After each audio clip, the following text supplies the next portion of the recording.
Monsieur le Président de la Knesset, Mesdames et Messieurs les députés, Mesdames et Messieurs les députés, je vous demande de rester silencieux.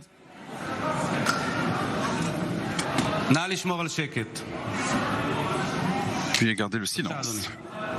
Monsieur Lapid, c'est à vous. Merci, Monsieur le Président, Mesdames et Messieurs. La prestation de serment d'un gouvernement et la transmission d'un témoin, et c'est avec un cœur qui n'est pas tranquille que nous remettons ce témoin à ce gouvernement élu. Il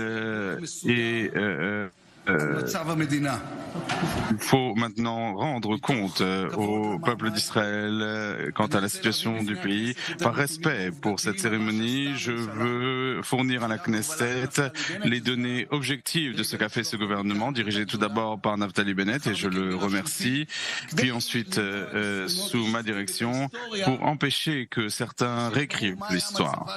Il faut qu'on sache quel était la situation de notre État lors de la passation des pouvoirs.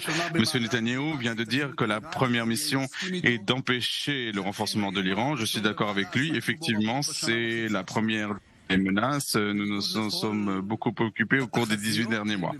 Contrairement à toutes les prévisions pessimistes, notre gouvernement a réussi à empêcher la signature d'un nouvel accord avec l'Iran.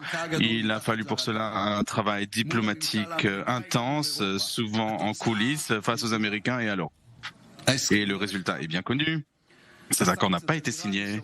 Les sanctions contre l'Iran sont encore en vigueur et ont été même élargies. Les gardiens de la révolution n'ont pas été exclus de la liste des organisations terroristes. Les dossiers concernant l'Iran à l'Agence de l'énergie atomique n'ont pas été fermés. Nous avons aussi signé la déclaration de Jérusalem, une déclaration historique qui comprit une reconnaissance du droit d'Israël de se défendre et d'agir contre l'Iran comme il se devra.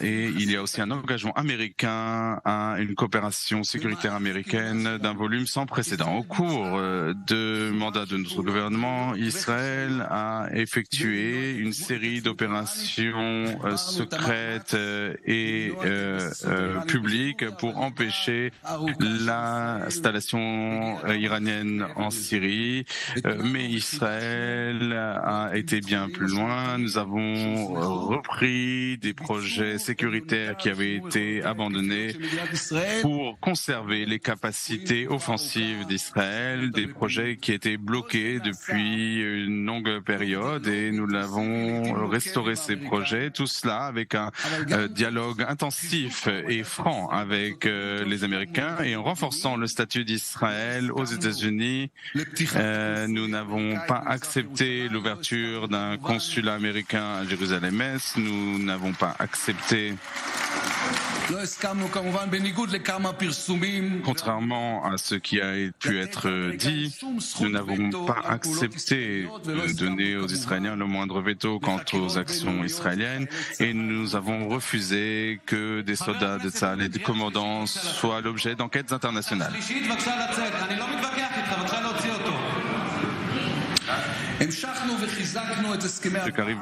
Nous avons continué à renforcer les accords d'Abraham. Nous avons ouvert des ambassades aux Émirats arabes unis, au Maroc et à Bahreïn. Nous avons entamé un dialogue face aux Saoudiens qui permettra tout d'abord aux appareils israéliens de survoler l'Arabie saoudite, qui permettra aux citoyens israéliens de voler directement à la Mecque pendant la période du Hajj. Mais nous avons fait plus que cela. Nous avons jeté les fondements d'un participation pleine de l'Arabie saoudite aux accords d'Abraham.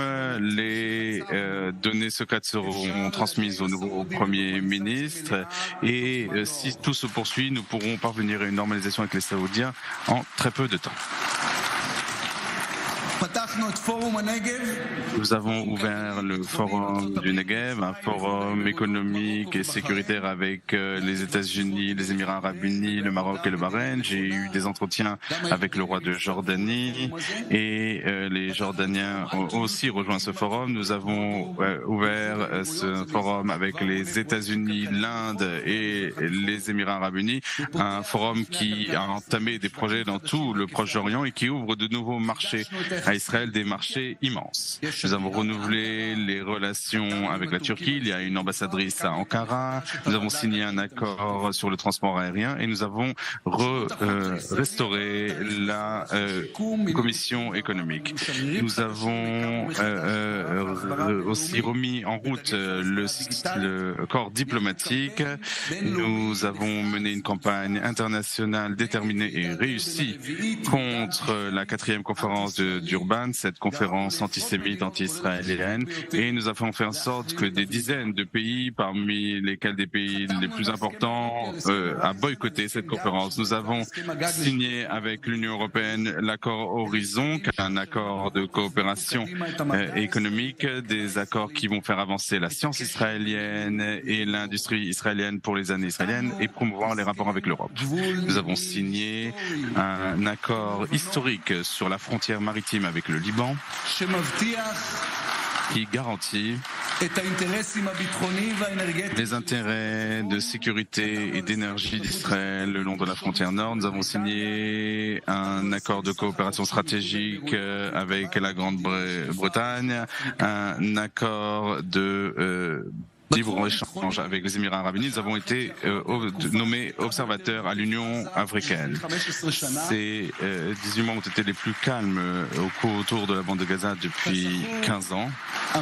Comme vous vous en souvenez, notre gouvernement est entré en fonction immédiatement après les événements de l'opération Gardien des Murs et nous avons mené une politique de zéro tolérance face aux ballons explosifs. Mesdames et messieurs les députés, veuillez cesser d'applaudir. Ce n'est pas la première fois que je vous le demande. S'il vous plaît, veuillez cesser ces applaudissements. Je vous ai laissé applaudir à 2 reprises. Maintenant, ça suffit.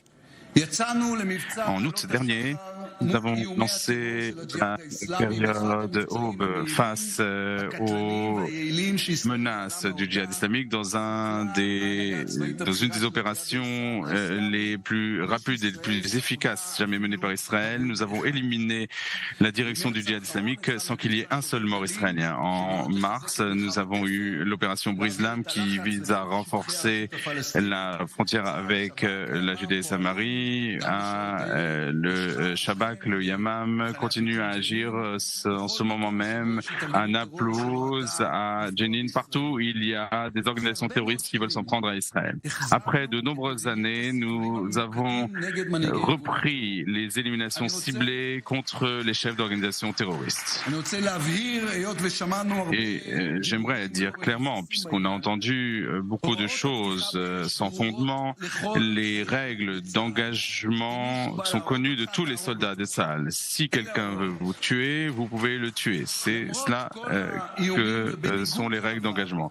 Et malgré toutes les menaces, et contrairement à ce qui a été fait par le passé, nous avons mené la marche des drapeaux à Jérusalem le long du parcours habituel. Nous avons préservé le statu quo sur le mont du Temple, mais un nombre record de Juifs est monté sur le mont du Temple au cours de l'année passée, et le mois du Ramadan s'est déroulé dans le calme.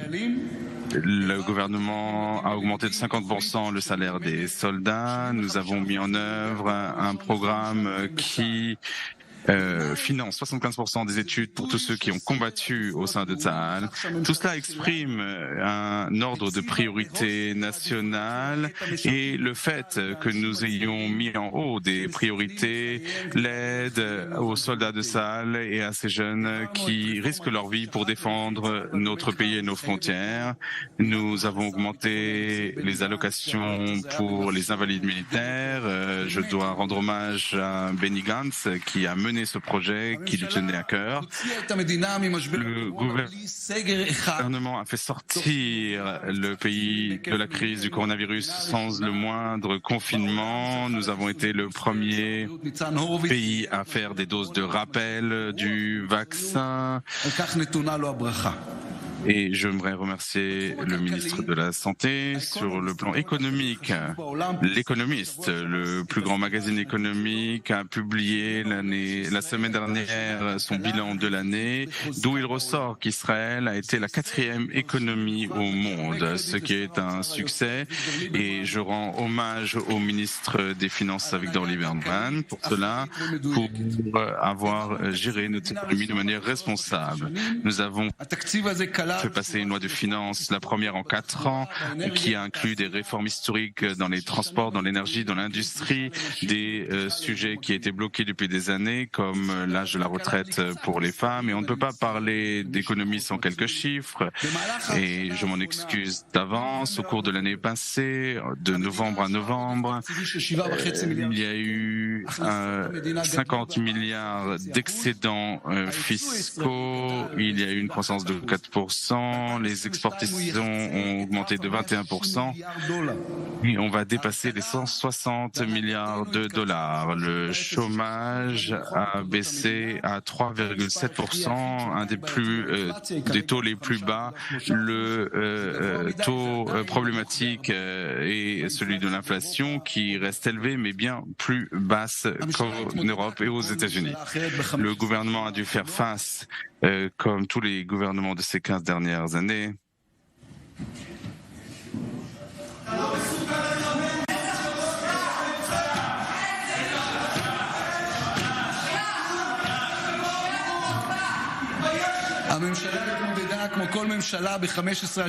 comme tous les gouvernements de ces 15 dernières années, nous avons dû faire face à un problème de pouvoir d'achat nous avons fait des réformes, comme la réforme d'importation parallèle, la réforme de l'agriculture. Nous avons fait entrer de nouvelles chaînes de distribution comme Carrefour, la chaîne française, et Spar, la chaîne néerlandaise. On peut déjà trouver des produits qui sont bien moins chers que les produits importés par les importateurs officiels. Et bien sûr, le plus gros problème est le problème du logement.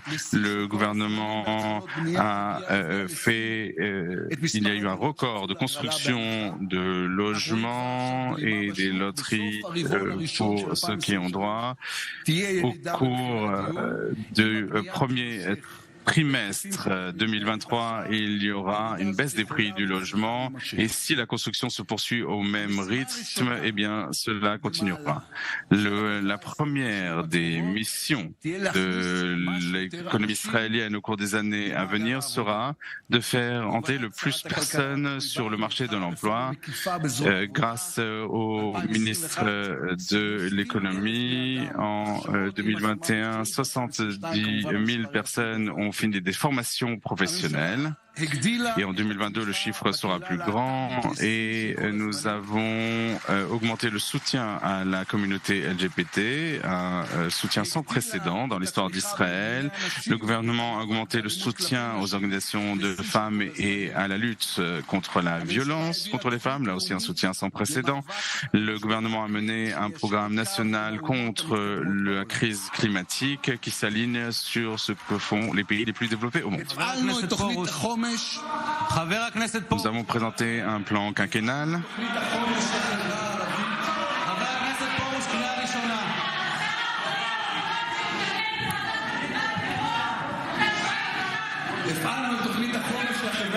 Nous avons lancé un plan quinquennal pour la société arabe qui a été financé par plus de 5 milliards de shekels. Nous avons aussi lancé un programme pour la lutte contre la violence dans la société arabe pour faire baisser le nombre de meurtres. Il y a eu une pression exercée sur les organisations criminelles, mais il y a encore beaucoup de travail à accomplir. J'aimerais ajouter un mot personnel.